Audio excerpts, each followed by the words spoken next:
നമ്മൾ രാവിലെ മഞ്ഞിന്റെയും കാലാവസ്ഥയുടെ ഒക്കെ കാര്യം പറഞ്ഞിരുന്നു. സൗദിയിൽ ഒന്ന് പോയി നോക്കിയാൽ അവിടെ എന്താണ് സ്ഥിതി നോക്കാം.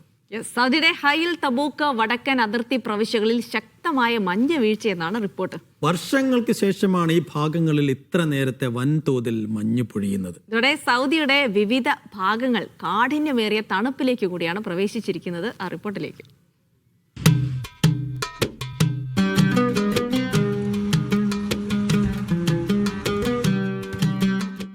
ഇന്നലെ രാത്രിയിലും ഇന്ന് പുലർച്ചെയുമായുള്ള കാഴ്ചയാണ്. പെയ്യുന്നത് സൗദിയിലെ ഹായിൽ പ്രവിശ്യയിലെ മരുഭൂപ്രദേശങ്ങളിൽ.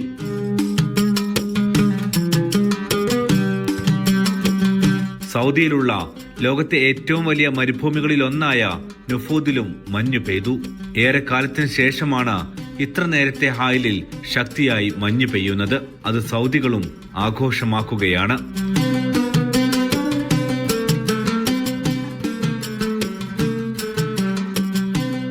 രാജ്യത്തുടനീളം തണുപ്പിനും കാഠിന്യമേറി. വടക്കൻ അതിർത്തി പ്രവിശ്യയിലെ തുറൈഫ്, തബൂക്കിലെ അല്ലൌസ് മേഖലകളിലും മഞ്ഞുവീഴ്ച വരും ആഴ്ചകളിലും തുടർന്നേക്കും.